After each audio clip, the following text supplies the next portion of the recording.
Welcome back, everyone. Oz here, and today I've got some r/stories about Kevin for you all. As per usual, I'll be reading you the posts, giving you my opinions, and I hope you do the same down in the comments below. And without further ado, let's jump right into it. As a super quick further ado, Gamersubs is currently doing a Christmas gift with purchase sale, so that's going to be while supplies last, so if this interests you, you know where to go. Use code Oz at checkout. Thank you!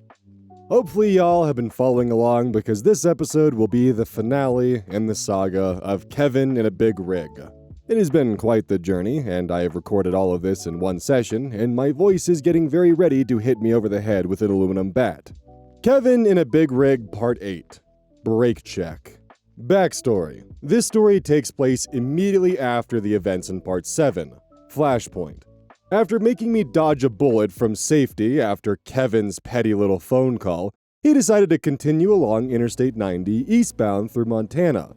The winter storm that had forced us to shut down had slowed and moved south during the night, leaving us running along its northern edge. We hadn't seen the last of it. After sending the email that I hoped would seal Kevin's fate, I tried to get some sleep. It wasn't easy, going over the possible scenarios and contingencies to which launching such an unexpected attack would lead.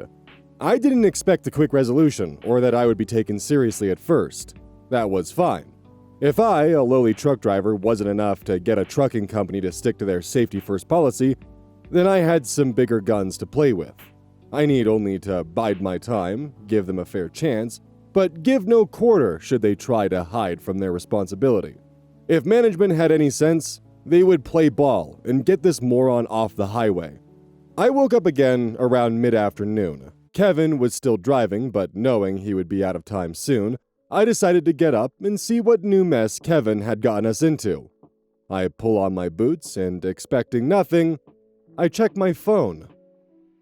To my mild surprise, there's an unread email from my fleet manager.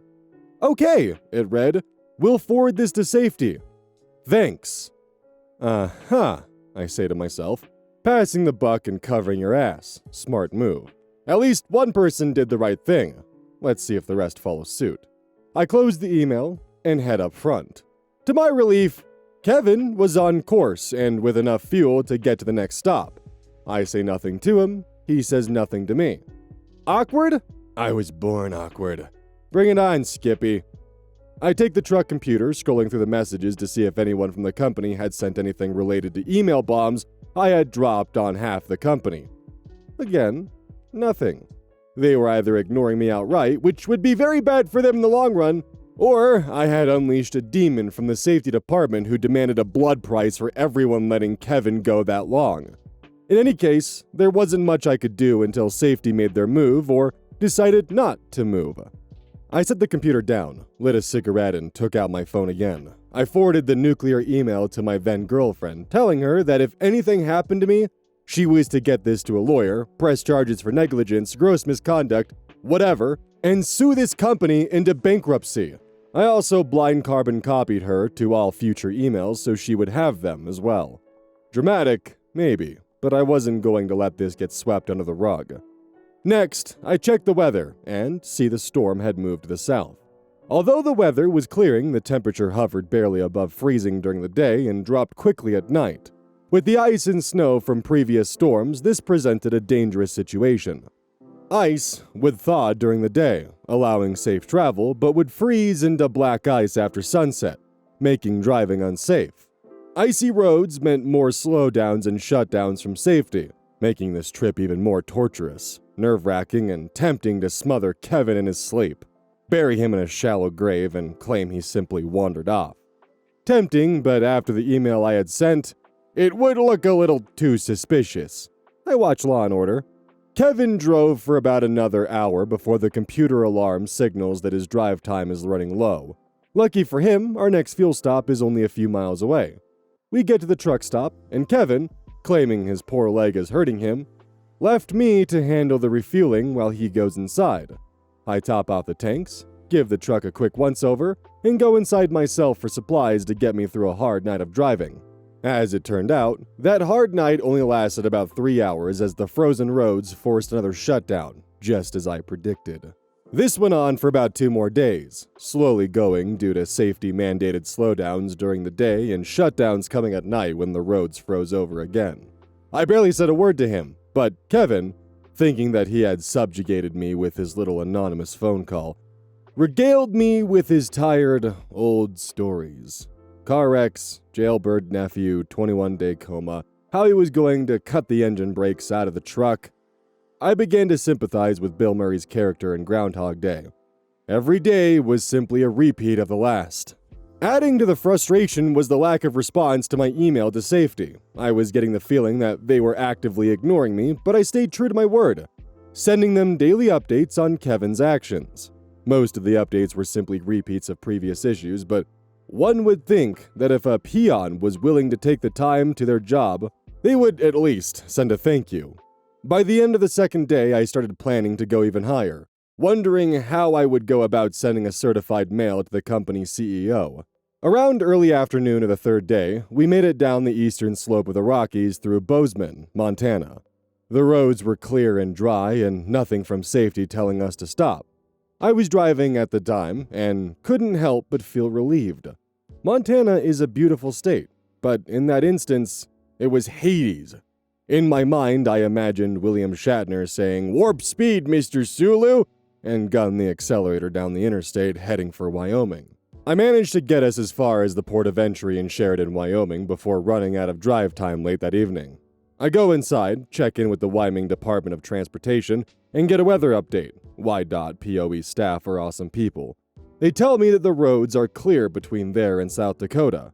First good news in a while.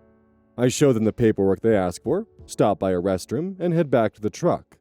In the dark parking area, I see the hood of the cab rolled open and Kevin shining a flashlight underneath. Odd, but I think he's just checking the oil or looking for fluid leaks. It's a bit of a walk to the truck from the office. The POE has a large parking lot and most of the closer spaces are taken up by other trucks staying for the night. I expected Kevin to be done in a few seconds, but by the time I get to the truck, he's still underneath the cab. I can see a pair of pliers in his hand and suddenly become concerned. There was nothing wrong with the truck and no reason he needed any kind of tool. Not that he should be trusted with one in any case. "What the hell are you doing?" I ask. Kevin, not having heard me approach, nearly jumped out of his skin. "Oh, I was looking at something." "What?" I ask in my not messing around tone. "I saw online how you can disable the jake brakes. I was gonna try it," he replied. I wasn't mad. I was just absolutely fed up with this. "Get in the goddamn truck, you dumbass, and if you try that shit again, I'll make sure safety and maintenance get the video." He starts sulking but closes the hood. I climb inside, send another email update including how he just tried to disable an integrated safety system on the truck. This is a major no-no, equal cutting the brake lines on a car.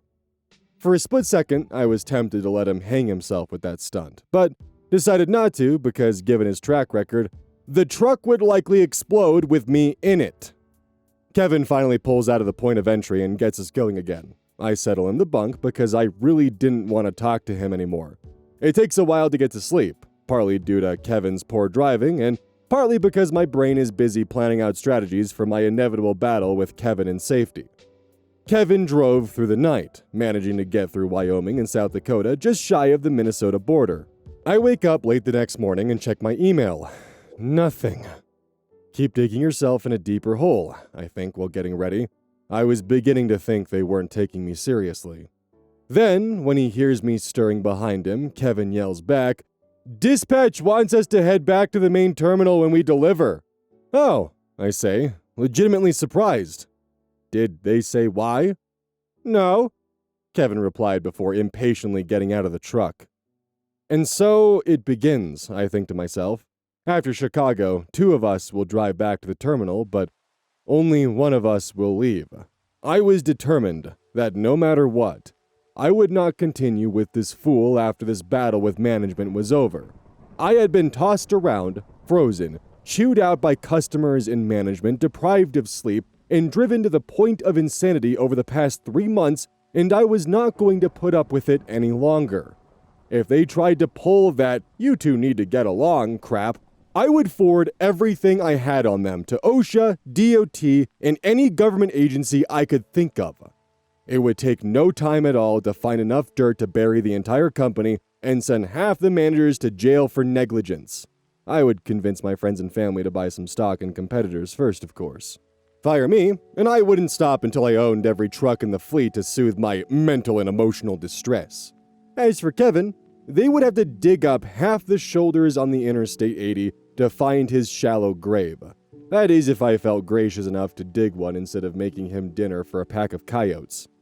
I had nothing to lose at this point, and I was ready for a fight.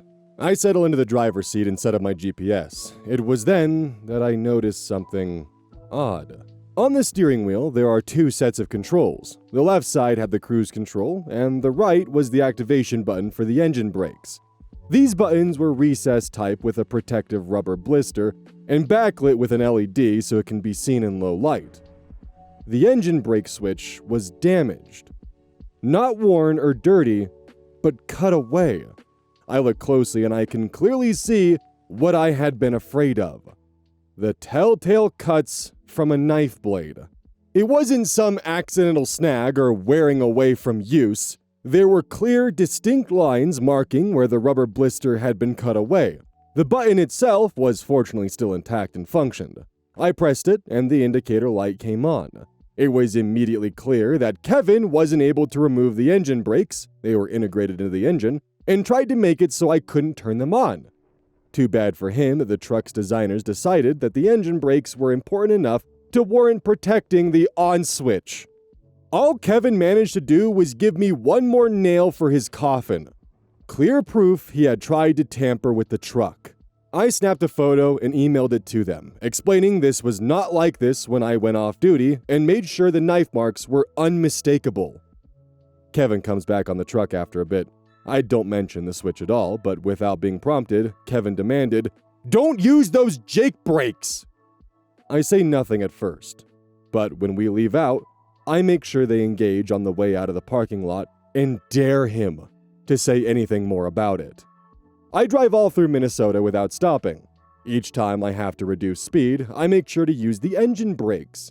They weren't as loud as older models, but it did make a distinctive sound when the truck was coasting. I knew it was pissing him off, and there was nothing he could do about it. Any more damage to the steering wheel and/or suspicious damage under the hood, he would have to explain why he damaged a perfectly good truck to disable a safety device. Little did either of us know that the next message that came from the computer would change everything. It was from the fleet manager. "OP, urgent. Call me ASAP. Uh-oh, I say. Sounds like all hell just broke loose. The company did not allow cell phone use while driving. Even hands-free was prohibited, and I wasn't giving Kevin anything to use against me. I decided to wait until the next fuel stop to make the call. I get to the truck stop, refuel, and go inside the store to place the call while taking the legally mandated 30-minute break. "Hey, fleet manager, this is OP, driver ID 9876, I say.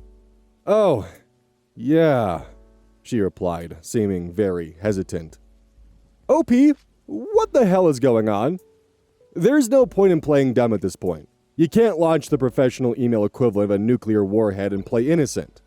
"You got my emails." "Yeah, I did," she replied. "And so did every department head in the company. Safety has been going apeshit over this." I really didn't want to do it, I say, only a half-truth. But Kevin is getting more and more dangerous and I can't stay in this truck with him anymore. Actually, it's Kevin I need to talk to you about. "Okay, what's up?" "Well, in your email you said he had memory problems and he said he had been in a coma for 21 days. "Yeah? Are you sure he said 21 days? "It was 21 days, I reply, leaving no room for doubt in my tone.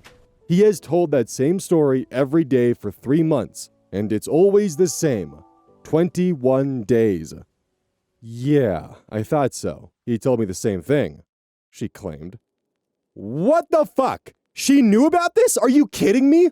I wanted to blow up right there, but I managed to keep my cool." "What's going on?" I asked calmly. "I'm not sure," she replied. "Safety wanted me to ask you because it struck them as odd." "It was 21 days, I repeat, just to drive home the point." "Right. All right. Safety wants you guys back here right now. We'll get someone else to run the load. You just get here so we can get this mess straightened out." I was tempted to probe for more information, but I had the feeling there was nothing left to say. "All right. I have enough hours and fuel, so we should get there tonight." "Good deal," she replied. "We'll talk tomorrow morning," and hangs up. It takes a few seconds to process what just took place. I had expected that the emails would cause a bit of a stir, but to have a truck divert nearly 200 miles to relay a load was unheard of. Well, I got their attention at least. I head back out to the truck. Kevin was still sleeping, and I had no intention of waking him up to tell him of our new orders. I programmed the new route into the GPS and verify it with the atlas. The company's headquarters was only 200 miles or so away, but getting there would take us well away from the interstates and any other major highway. It was shaping up to be a long trip along mostly narrow 2-lane highways south through Wisconsin, Nebraska, and Iowa. It's Idaho all over again. I then checked the weather and realized then that I had royally pissed off someone in a past life. Remember that winter storm we hit in Idaho and Montana? It was back, only now it had eaten its Wheaties and bulked up into a full-blown blizzard. Almost the entire route from the truck stop all the way to the company's main terminal was in its sights. And it had itchy trigger fingers. The National Weather Service had issued alerts for the entire area with predictions of heavy snow, high winds, and whiteout conditions. Sounds like fun, right? Under normal situations, I would have taken one look at the weather radar, said fuck that noise, and told dispatch I wasn't even about to attempt that run. They could simmer for a couple days, but unfortunately, as was the case with Kevin, nothing was ever normal. I had to factor his stupidity into every decision I made, and this one had a very big issue. The issue boiled down to the company's weather shutdown system. For whatever reason, the shutdowns only pertain to certain highways, primarily interstates and major U.S. highways between designated towns, mile markers, boundaries, etc. It did not, however, pertain to geographical areas like cities, counties, or states. Instead of all trucks operating in this part of that state, you need to shut down, they were more like any truck on such and such highway in such and such state between mile markers X and Y shut down now. The problem with this company's system, it didn't issue shutdowns for secondary routes like 2-lane highways. In bad weather, the decision to shut down was a judgment call on the part of the driver, and the decision was never questioned or punished. Federal regulations made it very clear that the driver made the final decision as to when and if the trip would continue. I understood that. But Kevin, on the other hand. And as for Kevin's precious company route, there wasn't one. The company assigned routes were only generated for trucks under a load assignment. Being diverted like this meant we had to figure it out ourselves. I had no problem with it. But Kevin? He'd probably take a wrong turn into a ghost town where we would become the inspiration for a new horror movie franchise. Give me a break, I pleaded to any higher power that may have been listening. I had just gotten the word that the hornet's nest I threw into the company's garden party was starting to sting some important asses, and now I'm going to get taken out by the ghost of Frosty the Snowman. I would have gladly waited it out, but Kevin, being the little sycophant ass kisser he was, would think that if safety didn't tell him to shut down, he didn't need to shut down. Blinding snow, icy roads, no visibility, it didn't matter to him. He was a company driver, and the company told him what to do. Slow down, shut down, only if the company told him to. Kevin hadn't killed us thus far. Not for lack of trying, but this was just too much. I made up my mind at that point. No matter what, Kevin would not sit in the driver's seat at all that night. He wouldn't drive the first inch during that storm, even if I had to kill him. If he took over, he would surely head down the highway at full speed, run headfirst into a total whiteout, slam on the brakes, and send us both on a one-way trip to the afterlife. This little bastard had been dragging me through hell for so long and he was not going to get another chance to kill me. I took a deep, ragged, and exasperated breath. I had two choices in front of me. Literally kill Kevin, or tackle the blizzard-ravaged back roads myself. Rock, meet hard place. It's been nearly 7 years since that day, and looking at that phone screen with the route plunging into the storm's radar image, even now, I often wonder if I made the right decision. I don't know how long I agonized over it, but when the decision was made, it wasn't with absolute certainty. But one thing was clear. There was only one way both of us would make it out of this sub-zero hell alive. Fuck you, Kevin, I say to myself as I fasten my seatbelt, release the brakes, and roll out to meet the blizzard head-on. Fuck you after everything you've put me through. I'm trying to save your worthless life. Part 9. Nuclear Winter. Backstory. This installment begins immediately after the events in Part 8. It wasn't long after leaving that truck stop in Wisconsin that I began regretting my decision to push on. It seemed as if the storm had been watching us since we left Lewiston, and decided to lay a trap for us once we crossed back into Minnesota on that remote 2-lane highway. Every moment that passed brought heavier snowfall, falling temperatures and winds that threatened to push the truck into the ditch and leave us stranded. Even as the sun went down and the sky turned to pitch black, there was no sign that the storm was inclined to show mercy. On the contrary, it seemed dead set on punishing me for the hell I had unleashed upon the company a few days before. Karma can be a bitch like that. I've learned that during times of life-threatening conditions beyond the control of mortal humans, people have one of two reactions. Many, unable to cope with having their fate in the hands other than their own, become overwhelmed with anxiety and give in to irrational panic. Those who are unwilling to simply resign themselves to whatever fate they have in store will stop at nothing until they find a way to cheat fate long enough to make an escape. That night, I knew that giving in to fear would, more than likely, end in our deaths. At the very least, we would be stranded in the middle of nowhere until someone dug us out of several feet of snow.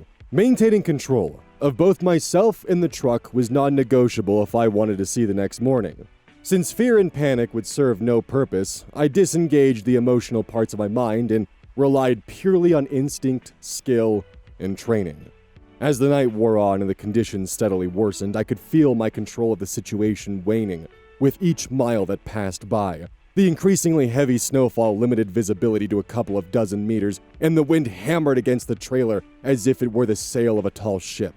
The narrow roads offered very little margin for error, and the strong wind gusts required precise connections in order to keep all 18 wheels on the asphalt. The headlights, to their credit, did their best to light the way forward. But with the combined onslaught of the dense snow both falling from the sky and being blown in front of the truck, they hampered visibility almost as often as they assisted. As visibility oscillated between meters to inches and back within the span of seconds, I had to rely on instinct and timing to keep the truck between the ditches. At times, the snow was so thick that even the beams from the headlights disappeared completely underneath a blanket of white powder. To say that I wasn't tempted to abandon the trip and take my chances with keeping Kevin out of the seat would be a complete lie. I don't know how many suitable parking places I passed that night. Many I very nearly took advantage of, only to change my mind at the last second and push deeper into the storm. When I passed a small mom-and-pop truck stop that, in spite of the frozen tempest, was still open and offering food, shelter, and safe harbor, I was convinced that I had gone completely insane. Who in their right mind would forego sanctuary when the odds were so heavily stacked against him? That would be me, apparently. Each time the temptation of seeking shelter crossed my mind, I was immediately reminded that we were well off the beaten path as far as safety was concerned. Kevin, completely oblivious as to what was waiting for us, wouldn't think twice before driving headfirst into the storm until he received an order to shut down that I knew would never come. His needlessly heavy braking, teeth-rattling gear changes, and inability to drive 5 minutes without taking his eyes off the road to check his notebook would slash our chances of making it through the night from remote to non-existent. The only way to keep Kevin out of the driver's seat, short of killing him, was to make sure my backside didn't leave it. For me, the entire night was an unending exercise in keeping my growing fear in check. Before that night, the most terrifying situation I could remember being in was the time I was doing my solo cross-country flight as part of the training for my pilot's license. That day, I found myself alone in a small airplane, dodging an intense line of thunderstorms while being almost completely lost. I mentioned it here because that long, snow-laden hell, my mind kept going back to that day of dodging thunderstorms. I made it out of that nightmare alive and arriving at my destination before the storms overtook me by sticking to my training. Keep calm, avoid areas of limited visibility, use everything I had to find the runway, and get on the ground as quickly as possible. Strange as it sounds, remembering that brush with death at the hands of Mother Nature brought me some small amount of comfort. I made it out of that death trap alive, so I could surely make it through this one. Driving through a blizzard isn't a skill they teach you at CDL school. However, the ability to operate in limited visibility, on slick roads and high winds are all concepts included in the training. I had faced all 3 challenges before that night in a truck. This was simply the first time I had to deal with all 3 at once. Fortunately, all 3 problems required the same solution. Slow down, maintain a stable speed, and avoid rapid changing in speed and direction. It was something that my instructors at the school as well as my trainer had emphasized heavily. Fortunately for me, and Kevin, I paid attention in class. I don't know exactly how long I pushed through that ice-covered nightmare. There were times when the truck felt as if it were going to give up and skid off the road, only to oblige my corrections and keep going just a bit longer. Each time I came upon a bridge or overpass, my sphincter would tighten up so quick that it felt as though my butt cheeks were biting holes into the seat. Whenever the truck dropped into a small valley, the cross-current snowdrifts resulted in a few heart-stopping moments of complete blindness until the truck climbed out through the far side. With each passing moment, a new threat presented itself, and each time, I did my best to push through. Call it skill, luck, relentless stubbornness, or divine intervention, one guess would be as good as the other. Regardless, with less than 10 miles left until reaching the company's main terminal, the blizzard had finally begun to tire itself out. The snow continued to fall in heavy sheets, but the wind had abated to more manageable levels, and the visibility improved dramatically. As the remote countryside gave way to the outermost edges of the town, white and orange streetlights revealed what resembled a post-apocalyptic cityscape. Every store, gas station, and restaurant was dark and empty, as if the entire town had been evacuated. When I finally pulled into that terminal parking lot, set the truck brakes, and put myself off duty, I didn't feel relieved or grateful. In fact, I don't remember feeling anything. I sat in the driver's seat for a good half hour, smoking a cigarette in an attempt to bring myself back from whatever trance I had fallen into. I watched the snow through the windshield while trying to come to grips with what had taken place over the past few hours. Winter had thrown everything it had at me, and despite even my own predictions, I made it out alive and in one piece.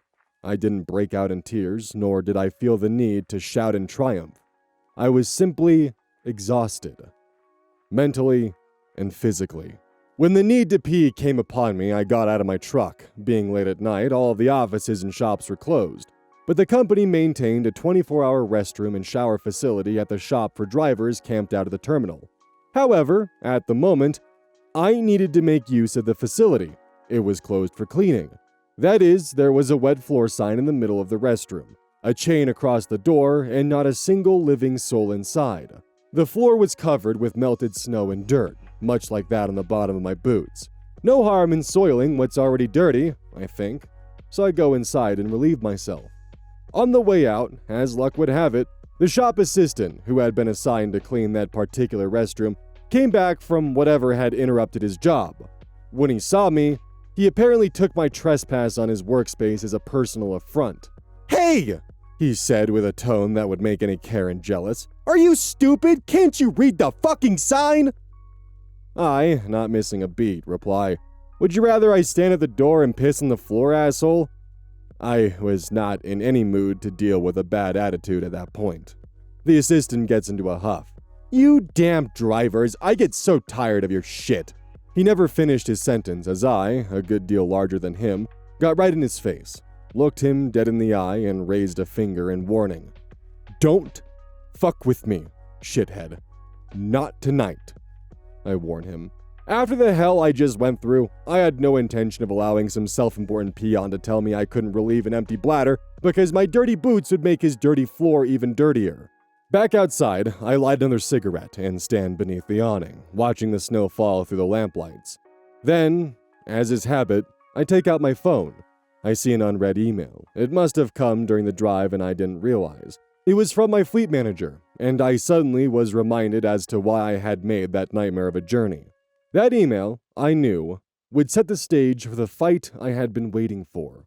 Where, when, who, and what would be involved would be outlined in that message.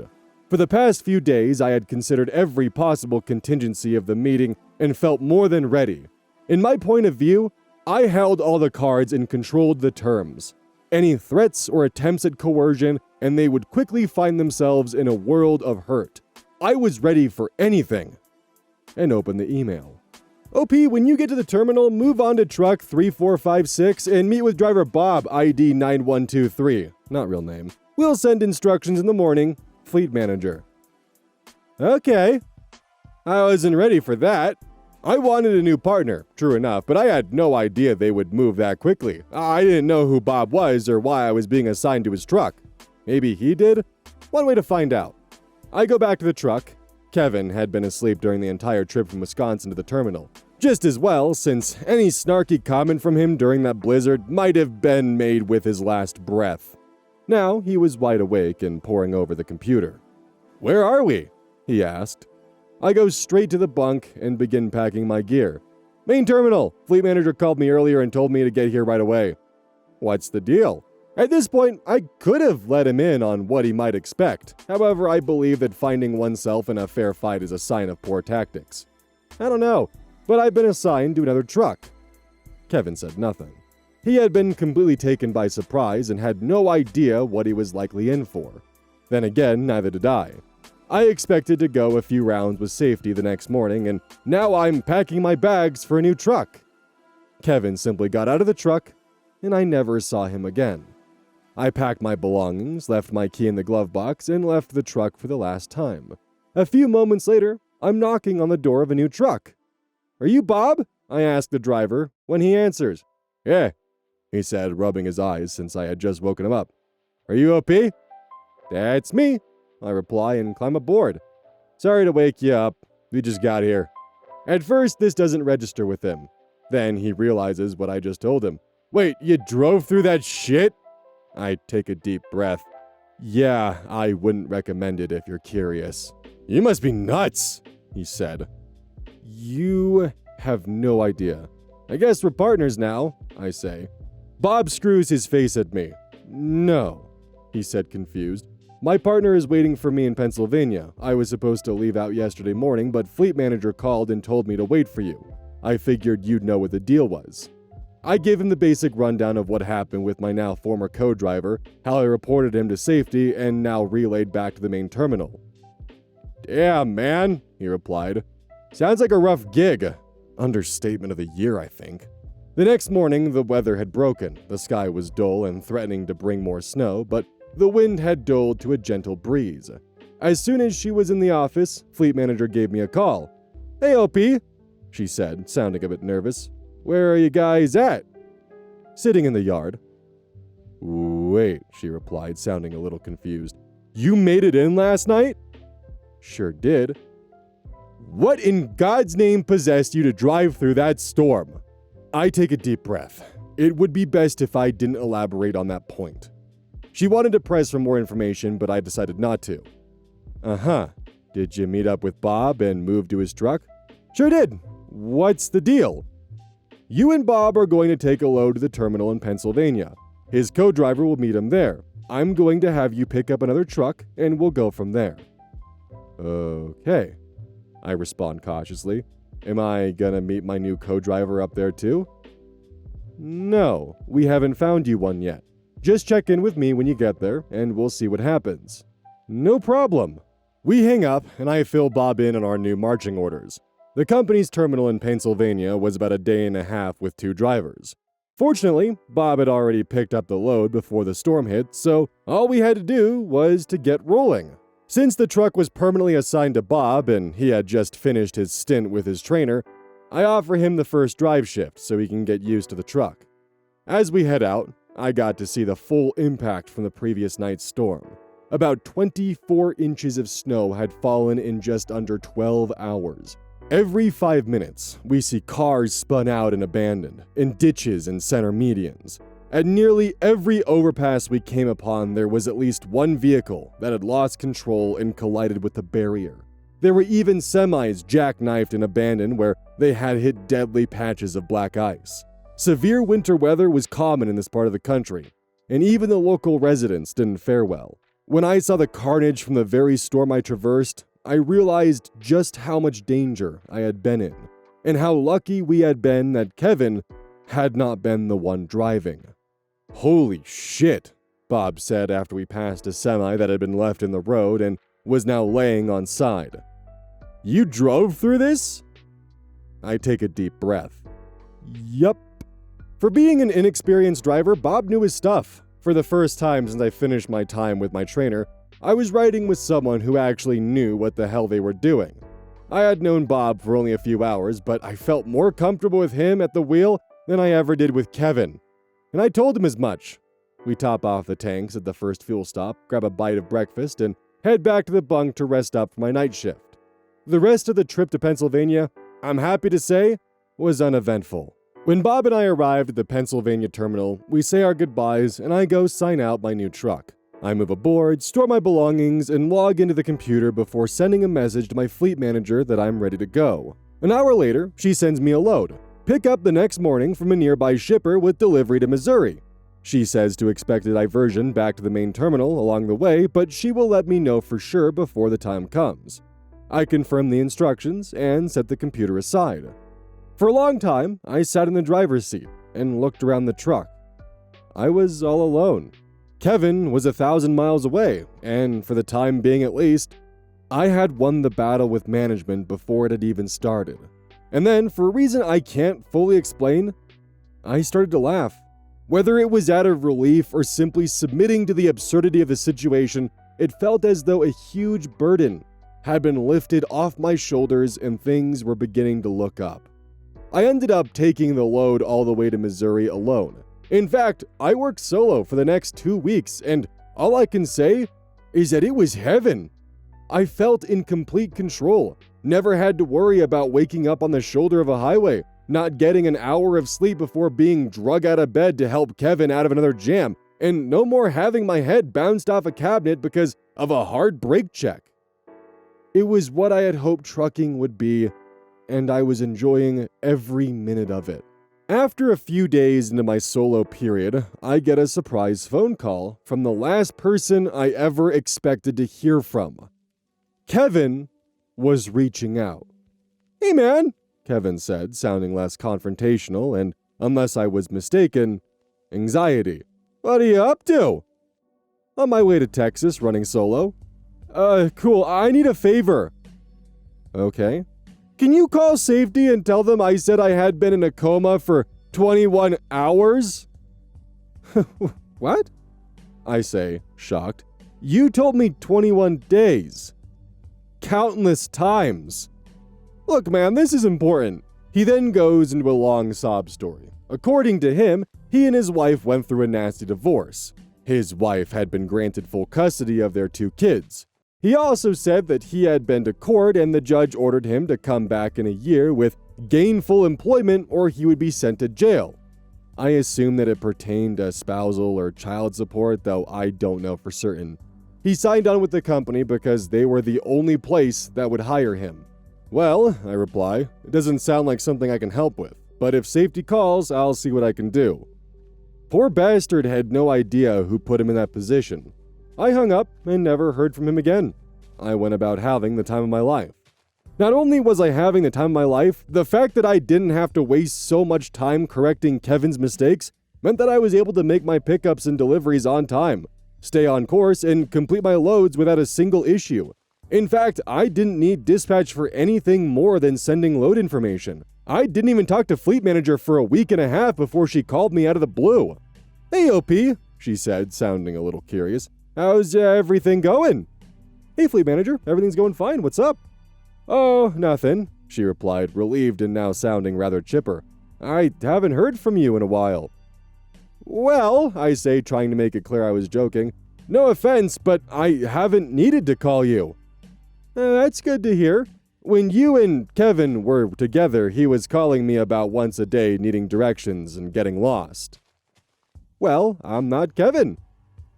"No, you're not. Anyway, I'm gonna work on getting you home for a few days. I found you a co-driver, and I'm gonna have you pick him up when you come back to work. He doesn't live too far from you."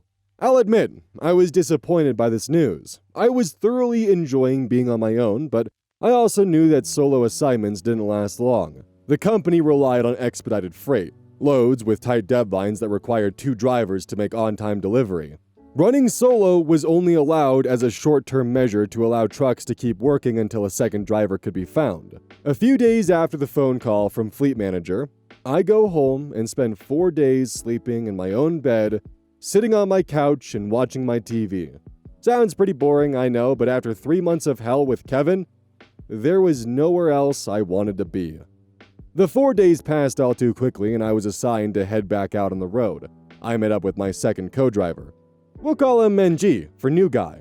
Like Bob, New Guy had just completed his month with a trainer and was ready to be a co-driver. While less experienced, was still a competent enough driver. There's not much more I can say about New Guy. He and I were only partners for a couple of months before he decided to leave for a better job. He wasn't under the same contract as me, and I didn't blame him for leaving, so we parted on good terms. By now, you're probably wondering what happened to Kevin. When did you and Safety have the battle royale? How much damage did the nuclear email actually do? Truth is, I was asking myself those very same questions for the 2.5 months between the last time I saw Kevin and the time New Guy went on to greener pastures. I decided not to pry, thinking my little nuclear attack probably painted a target on my back, and discretion was the better part of valor. After all, I got what I wanted. Kevin was long gone as far as I was concerned, and no matter what he did, he was someone else's problem. Was I curious? Sure, just not enough to stretch my neck and find out. When New Guy left, I found myself back in the same position I had been in before. No suitable co-driver was available. By this time, the company had begun to crack down on solo drivers, and I was routed back to the main terminal until something could be figured out. The day I arrived back at the main terminal, I met with Fleet Manager to go over my options. Before that, however, she pulls me into another office with the safety director. When I see the name plaque on the door, a cold chill ran up my spine.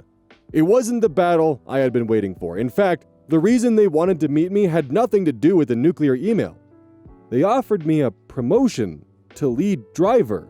At first, I wasn't sure that I wanted to deal with more idiot drivers after barely surviving Kevin, but the only other option was to bounce from truck to truck until a permanent co-driver could be found. A prospect I found equally uncomfortable. I asked for a little time to think about it, and they obliged. I gave my older trainer a call to get his advice. My trainer and I stayed in touch, and became good friends. He suggested I go for it since I would be the boss and could, within reason, boot a bad student off the truck if he proved too dangerous. I hadn't considered that, and ultimately decided to take the job. Later that afternoon, I was back in Fleet Manager's office getting paperwork ready for my new job. While we were waiting for Safety to approve the promotion, I decided to ask, "What's Kevin been up to?" Fleet Manager buries her face in her hands. Those 5 words had reopened a nasty wound. Trying to control her frustration, she told me what happened after I left with Bob to Pennsylvania. While I was sent on what was a vacation by comparison, Kevin had been tasked with completing the load we had picked up in Lewiston.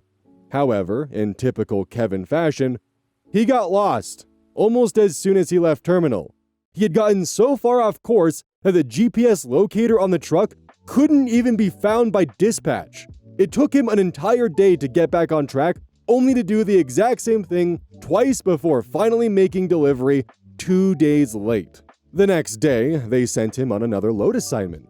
but had to cancel it because he couldn't find the pickup location despite the fact that it was less than a mile away. It was at that point the safety decided to pull him back in until they could get to the bottom of the situation. When he got lost again on the way back, they had him leave the truck in a truck stop and catch a ride with another truck. Why did they send him back out after the nuclear email? While I never got a solid confirmation, the rumor is that the safety department used it as an experiment, just to see if my claims had any merit. Needless to say, they found out real quick I wasn't bullshitting them. If they didn't believe me that Kevin was a menace before, they couldn't deny it now. The question was, what to do with him. They pulled Kevin in for a meeting to get to the bottom of the issue. When asked about why he kept getting lost, he maintained that he was following the company route. They then asked about why he couldn't find a shipper less than a mile away. He said he was waiting for the company to send directions. As the meeting wore on, Kevin became more and more worrisome. In his opinion, it was the job of the dispatch office to tell him every move to make, something that's utterly impossible since one dispatcher was often charged with dozens of other trucks and couldn't be expected to babysit each of them. Drivers have to be able to work out issues for themselves and think on their feet when problems arise. Kevin wasn't able to be independent, and whenever the situation required it of him, he ended up in trouble. Everything that took place led to one irrefutable conclusion. Kevin was either medically or mentally unfit to operate a commercial vehicle. They had dug into the claim about the 21-day coma, but found no mention of it in his paperwork. Despite the fact that 2 credible witnesses provided corroborating accounts, it wasn't in his file. When they questioned him, he denied it at first, but a brief investigation discovered the truth. It was a 21-day coma. How did Kevin manage to slip through the cracks, get a CDL, and go for 4 months before being caught? In simple terms, he lied. In order to get a CDL, one must have a DOT medical certificate. Part of the process of getting that certificate is completing a rather lengthy questionnaire about medical history, drug or alcohol dependency, illnesses, medical conditions, etc. One of these questions asked the applicant to describe any brain or neurological injury or condition. Another, more generic and subjective question asked if the applicant had any other condition that would interfere with the safe operation of commercial motor vehicle. Kevin, like all other new hires, received a DOT physical soon after he arrived at the training facility, where he filled out the questionnaire form, a form that is controlled by the federal government and, per regulation, the company retained on file. As it happened, Kevin had not told the medical examiner about the coma. When they asked him about it, he had tried to backpedal and say it was 21 hours. But when they checked his medical records, I don't know how they did this without violating confidentiality laws, they learned that it was, in fact, 21 days. And with that, Kevin's fate was sealed. He had lied on a government document and obtained a medical certificate and CDL through fraudulent means. After realizing this, the company had no choice but to report the incident to the Department of Transportation. The DOT, in turn, revoked Kevin's medical certificate, rendering his CDL invalid. This was also reported to the DMV of the state that issued his license, and per state law, the state also revoked his CDL. The company had no choice but to fire him. Kevin had sabotaged his own driving career on day 1. Fleet manager, after telling all this, admitted she had her doubts about him early on due to an incident that happened just before he and I paired up. He was running solo and was supposed to deliver a load in Indianapolis. For whatever reason, Kevin couldn't find the receiver and, according to GPS pings, actually drove around in circles for 2 full days before someone noticed and asked what was going on. When they finally had the issue straightened out, they noticed that during the entire 2-day period, Kevin was less than 2 miles from the delivery point, driving around in circles. Fleet manager had hoped that another partner would straighten him out, but when it was clear that wasn't happening, all she could do was apologize to me. But the story doesn't end with Kevin destroying his own career. I made a few friends in the company's head office who were there when the nuclear email hit, and over a period of several months, I was able to piece together the full story and fallout of the nuclear email. Bear in mind, it is mostly secondhand information, but they claim it to be true. After being informed of Kevin's fraud, the DOT wanted to know how someone like him could slip through so easily. When asked how the issue was discovered, the company showed my email to the Department of Transportation, who in turn went ballistic. The company, hoping to avoid being prosecuted for negligence, cooperated by conducting an internal audit of the company's policies and procedures. They found several serious shortcomings in many departments, right down to the recruiter who processed and approved Kevin's application. Apparently, the application was approved before a basic MVR, motor vehicle report, was completed. The MVR showed no fewer than 4 accidents on Kevin's record where he was at fault within the past 3 years. One was enough to disqualify him. However, it was later discovered that recruiters were often encouraged or coerced to overlook such things and simply get people to sign up and get them to the training facility. Apparently, this was to take advantage of a government hiring incentive, despite the fact that drivers weren't officially hired until after completing CDL school. Additionally, the Hours of Service Compliance Department, whose job it was to monitor drivers' logs and handle violations, had failed to act whenever Kevin, among many other drivers, violated the HOS regulations. The reasoning for this, so they claimed, is that they were overwhelmed with correcting errors in driver logs made by improperly trained drivers.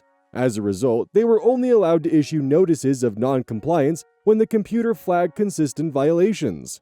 Even the safety department found itself under fire when it was revealed that their own people were telling new drivers not to make use of important safety features on the truck, namely, engine brakes. This became such a concern that, according to rumor, safety director himself sat in on a new hire orientation and, upon hearing the presenter actively discouraged the use of engine brakes, removed the presenter from the class on the spot and demanded the orientation course be overhauled as soon as possible.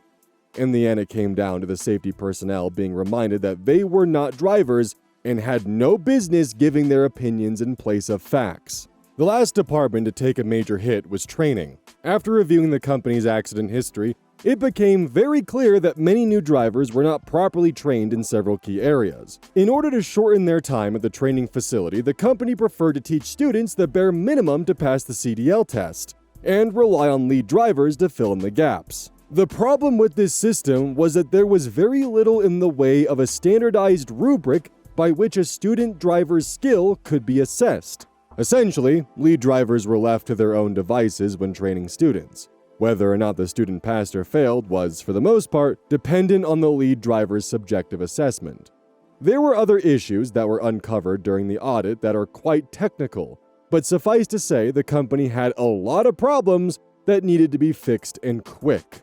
Despite this, the DOT agreed to withhold prosecution under the condition that the problems were to be fixed within a set period of time. I heard rumors that a few people were fired due to negligence, but I have no way of confirming that. I can only assume that things improved because the company is still in operation to this day. As for me, I finished out my 8-month contract as lead driver. When the contract was fulfilled, I leased a truck under the company's independent contractor program in order to make more money. That was the idea, at least. I did that for several months before growing tired of their mismanagement and left to work for another company. I drove long haul for another year before deciding to move into sectors that allowed me to have more of a life outside of a truck cab. Today, I'm fortunate to work for a fantastic outfit that really appreciates its employees and allows me to be home every night and on weekends. As for the ultimate fate of Kevin, I can't say anything with real certainty. Despite everything, I don't hate him. I hope he was able to get the help he needed and turn his life around. If so, then at least some good would have come of everything that happened. And with that, the saga of Kevin comes to an end. For those of you that have followed this story since the beginning, I honestly hope that you don't find this ending a disappointment, and worth the time and torturous cliffhangers I have, albeit reluctantly, have subjected you to. On a serious note, while I used humor to lighten the tone of previous episodes, I would be remiss if I did not remind you that these stories are all true, and the 3-month period in which the bulk of this story takes place was anything but humorous. If reading about the trip through the blizzard terrifying, imagine feeling that way each night before you went to bed, and you would have some idea of what I really endured 7 years ago. But the nightmare is long over, and sharing these stories with you wonderful people has helped me put to rest a dark chapter of my life that I wasn't aware still haunted me. And with that, that concludes the Kevin Big Rig saga. I hope you all had wonderful holidays. We'll be returning to our regularly scheduled program starting next week. And with that, take care, everyone. Also, what the fuck was that about Kevin being a part of the Aryan Brotherhood and being a drug mule? Good God. Hey, welcome to the outro. Don't forget this whole thing is basically brought to you by GamerSupps. If you like caffeine, then I can't recommend GamerSupps enough. Use code Oz at checkout to support the channel. And I do actually use this product. It's replaced all other sources of caffeine for me because I feel good. It doesn't have any of that extra stuff that a pre-workout blend might have. It's with a couple of the extra things to make it so you don't crash as hard. It's good. I like it. Personally, if you really want a good flavor, try the Soda Pressing Pear or even the Dragon Fruit Punch. Those two are my personal favorites right now.